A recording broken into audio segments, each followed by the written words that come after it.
आइए सुनते हैं शिवानी जी की कहानी बंद खड़ी। माया ने छाया जीजी को हरे पर्दे खिसकाकर देखा। दूर दूर तक कोहरा फैल गया था। अंधेरे में चमकती छिपती रोशनियां जुगनू सी दबदब दमक रही थीं। गरजते मेघों का तर्जन सुनकर लगता था कि पानी बड़े वेग से बरसेगा। अभी तक जीजी हॉस्पिटल के राउंड से नहीं लौटी। क्या पता किस कमबख्त को दर्द उठाया हो। बच्चे कब के स्कूल से लौट आए होंगे। झुंझलाकर माया ने छाता उठा लिया और जीजी के खानसामे से बोली, जीजी से कहना मैं आई थी, मैं बड़ी देर रुकी रही, कल फिर आऊँगी। कोहरा चीरकर वो घर की ओर चल दी। कितनी अच्छी पिक्चर आई थी, लव इन द आफ्टरनून, और जीजी ने सब चौपट कर दिया। कल का दिन बीच में है, परसों फिर उसके पैरों में बेड़ियाँ पड़ जाएंगी। बुध को लौटेगा गिरीश। खैर कल सही, कल जीजी को फिर कोई निगोड़ी मरीज न बांध बैठे। घर पहुंची तो गोल कमरे की बत्ती जल रही थी। रानी खेत की हिमशीतल बयार और हृदय के आतंक ने उसे कपा दिया। तो क्या लौट आए हैं? वो भीतर गई ही थी कि सोनिया भागती हुई उससे लिपट गई। मम्मी, वो फिसफिसाकर बोली। पापा दौरे से लौट आए हैं, मूड बहुत खराब है, इतना खराब। वो अपनी नन्ही सी बाहों को शून्य में फैलाकर पिता के भयंकर मूड का घनत्व बताने लगी। बाय गॉड मम्मी, ड्राइवर से बोले, सुअर का बच्चा। और अच्छा बस कर, माया ने झुंझलाकर उसे अपने से अलग कर कहा। इसी बीच गुसल खाने का द्वार खुला। द्वार क्या खुला कि सर्कस के शेर का पिंजड़ा खुल गया। अच्छा कहिए, घूम आई? जानलेवा घाटियों पर जीप दौड़ाकर इंसान घर आता है तो एक प्याली चाय का ठिकाना नहीं। जाइए ना और घुमाइए। गिरीश ने उसे क्रूर दृष्टि से चीर कर रख दिया। अपनी शांत दृष्टि से प्रति के व्यंग्य और क्रोध को झेलकर माया बोली, घूमने नहीं, छाया जीजी के यहाँ गई थी। बड़ी कृपा की। गिरीश ने स्वर का बाण मारा और अखबार उठाकर पढ़ने लगा। डबडबाई आंखें पोंछकर माया चौके में जाने लगी तो मम्मी मम्मी कहता 2 वर्ष का अतुल पैरों से लिपट गया। उसके पीछे कूदता फांदता अल्सेशियन रोस्ट्री आ गया। उसकी कूदाफांदी से पीतल का फूलदान झनझनाकर गिर गया। अखबार हटाकर गिरीश ने एक लात रोस्ट्री को जड़ दी और फिर गरजकर बोला, भाग जा हरामजादे, 2 मिनट तो कहीं शांति से बैठने को मिले। सहमकर क्षण भर में पूरा परिवार बिखर गया। माया आकर अतुल बाबा को ले गई। बाप रे बाप, साहब हैं या बम का गोला, वो मन ही मन बुदबुदाई। माया ने चट गुसल खाने में जाकर द्वार बंद कर दिए। सहमी सोना अपनी होमवर्क की रफ कॉपी में भयंकर दैत्याकृतियाँ बनाकर लिखने लगी। पापा इज़ अ डेविल, पापा भूत हैं, पापा is a big fat devil. Pratul अपने मित्र के यहाँ अंग्रेजी गाने के रिकॉर्ड सुनने गया था। तंग मोहरे की पेंट की जेब में हाथ डालकर मस्तानी चाल से गुनगुनाता भीतर घुस आया। लिपस्टिक ऑन योर कॉलर, गिरी मेज और बिखरे फूलदान को बिना देखे ही कंठ स्वर तीव्रतर करता वो बढ़ गया। सहसा कोने की कुर्सी पर पापा को देखा तो साफ सूंघ गया। आखा आइए प्रिंस ऑफ वेल्स, व्यंग के तीखे स्वर में पापा बोले। कहिए, कितनी पिक्चर देखी? ये लिपस्टिक वाला वाहियात गाना भी उसी पिक्चर का है क्या? न पापा, ये तो बिना का टॉप हिट है, रुआसा सा होकर प्रतुल बोला। क्यों नहीं, बाप साला हड्डियां तोड़कर पैसा कमाता है कि लाडले यही हिट सुने। चल, ये जनानी चूड़ीदार सी पैंट बदल करा। बेशरम जमाना बोल रहा है, बाप के सामने बेहूदे गाने गाए जाते हैं। चल, हिसाब की कॉपी लेकर बैठ। इनकी उम्र में हमें चक्रवर्ती की अंकगणित जीप की नोक पर थी, पर इनसे पूछिए 16 का पहाड़ा तो साफ हरामी स्कूल के मास्टर और 2 अंगुल बढ़कर ये छोकरे।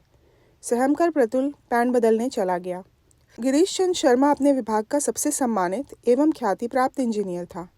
दुर्गम पहाड़ों के वक्ष चीरकर नई मोटर रोड बनाने का भार इसी से उसे सौंपा गया था, किंतु लोहे का पुल और बड़े बड़े पहाड़ डायनामाइट से उड़ाकर चौड़ी सुगम सड़क बनाने की प्रणाली वो अपने व्यक्तिगत जीवन में भी खींच कर लाना चाहता था। कठोर अनुशासन, ममता और वात्सल्य की डोर को चतुर चूहे की भांति भीतर ही भीतर कुतरे जा रहा था। इसका उसे ध्यान नहीं था। इसी से वो दौरे पर जाता तो घर में शहनाइयाँ बजने लगतीं। अत्ती को आया को सौंपकर माया जीजी के यहाँ चली जाती। घंटों दोनों बहनें गप लड़ाती और दिन डूबे माया घर लौट आती तो सोचती, हाय छाया जीजी कितनी सुखी हैं, न बच्चों की चैपें न पति की झड़कियाँ। काश मैं छाया दीदी होती। और छाया सोचती, हाय माया कितनी सुखी है, फूल से बच्चे और कार्तिकेय सा सुंदर पति। काश मैं माया होती। छाया थी सावली, देखने में अति सामान्य किंतु पढ़ने में प्रखर बुद्धि। इसी से वो बन गई डॉक्टर। और माया थी सुंदरी, भावुक, शरीर और मन दोनों से दुर्बल, सिविल सर्जन पिता की लड़ैती पुत्रियां बड़े दुलार में पलकर बड़ी हुई थीं। माया नाजुक और छोटी होने के कारण पिता के बहुत मुँह लगी थी। इसी से बड़े यत्न से उसके लिए वर चयन किया गया था। गिरीश रुड़की इंजीनियरिंग कॉलेज का मेधावी छात्र था। लाखों में एक जानकर ही उसके संपन्न ससुर ने उसे चुना है, वो ये जानता था। किंतु उनका धन वैभव उसके व्यक्तित्व को मोल तोल की डोर में कभी नहीं बांध सकेगा, ये उसने एक प्रकार से स्पष्ट कर दिया था। दोनों का व्यक्तित्व नहले पर दहला था। झड़प होती तो माया और गिरीश सांप और नेवले की भांति आमने सामने खड़े हो जाते।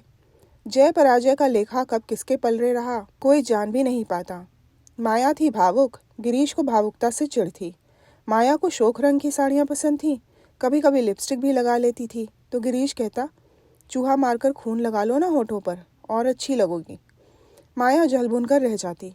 माया को रोज चिकन चिचोड़ने में स्वर्गीय आनंद आता और गिरीश को गोश्त देखकर उपकाइयाँ आती थी। छाया जीजी कभी बड़ी चेष्टा और चातुर्य से छोटी बहन से बातें उगलवा लेती।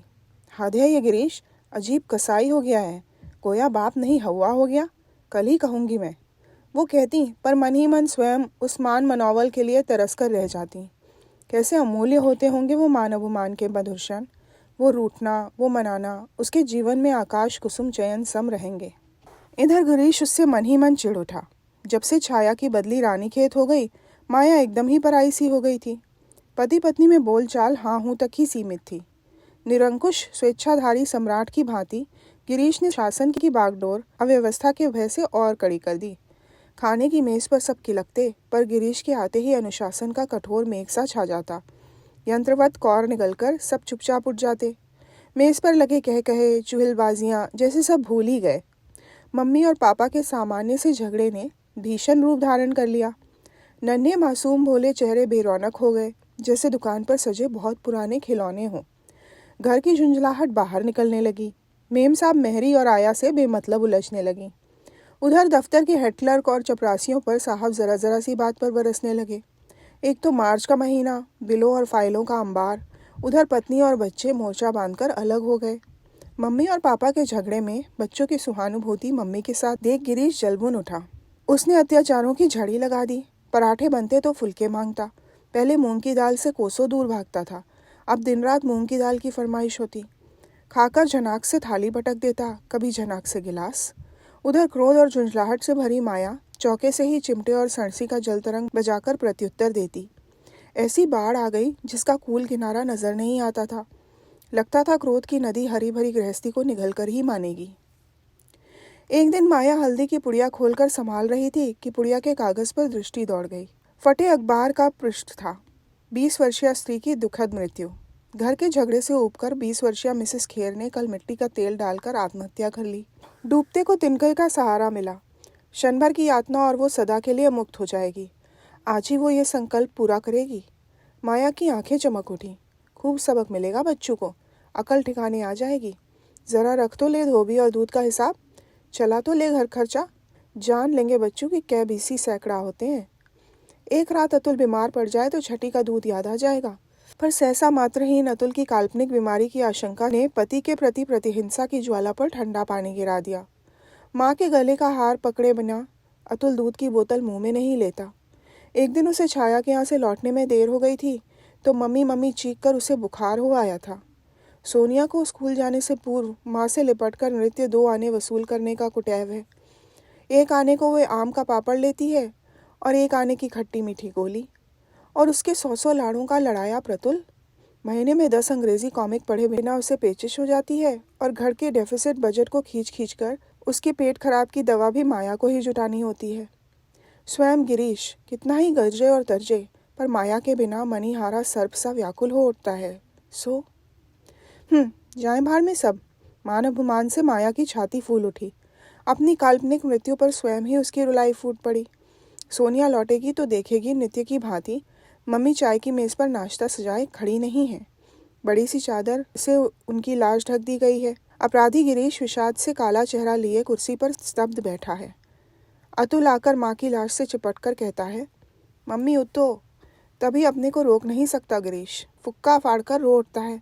माया इतनी बड़ी सजा क्यों दे गई? परम संतोष से माया ने मिट्टी के तेल की बोतल पकड़ ली। सहसा माया को याद आई, छाया जीजी ने उसे नई ऑलिव ग्रीन साड़ी लाकर दी है। एक दिन भी तो नहीं पहनी उसने, क्यों ना आज अंतिम बार पहन ले। माया ने मुंह धोया, नई साड़ी पहनी, चूड़ा बनाया, सफ़ेद माथे पर बड़ी जतन से बिंदी धरी और अंतिम बार शहीद की करुण दृष्टि से अपना मोहक प्रतिबिंब आईने में देखा। एक बार, केवल एक बार अतुल को देखने की इच्छा बलवती हो उठी। धीरे धीरे वो दबे पैरों से गोल कमरे तक गई। अकेला बैठा अत्ती बूट पॉलिश की डिबिया को फर्श पर लुढ़का रहा था और भाग भाग कर मुंह में दबाकर रोस्टी उसे फिर नन्हे मालिक के चरणों पर रख रहा था। दोनों हाथों से तालियां बजाकर किलकारियां मारता अतुल फिर उसे पहिए की भांति लुढ़का दे रहा था। पुत्र की क्रीड़ारत छवि को डबडबाई आंखों में भरकर माया देरी से ही लौट आई। घड़ी में 2 बजे थे। 3 बजे बच्चे लौट आएंगे। इससे पहले ही मन पक्का कर मुक्ति पा लेनी होगी उसे। मिट्टी तेल की बोतल और दियासलाई लेकर वो गुसल खाने में घुसने को ही थी कि सहसा स्मरण हो आया। प्रतुल सुबह कह गया था, मम्मी मेरी सफ़ेद कमीज़ में बटन टाँक देना, मुझे डिबेट में जाना है। झुंझलाकर बाहर निकली और कमीज़ निकालकर बटन टाँकने बैठ गई। कभी याद करेगा मम्मी के हाथ का टाका आखिरी बटन। बेसमझ आंखें फिर बरसने लगी। अतुल की किलकारियां और नन्ही सी हथेली की तालियां उसके हृदय पर घनी सी चोट कर रही थीं। पर अब वो रुकेगी नहीं। वो बाथरूम में घुसकर कुंडी चढ़ाएगी और पर क्या इतनी सुंदर ऑलिव ग्रीन कांजीवरम पर मिट्टी का तेल छिड़कना बुद्धिमानी होगी? क्यों ना कोई फटी सी इकलाई पहन ले। इसे कभी सोनिया पहनेगी। एक लंबी सांस खींचकर उसने सोचा। वो सोच ही रही थी कि गिरीश का स्वर आया, अरे दुष्ट, ये क्या लंगूर सी शक्ल बना ली है। ओहो हो।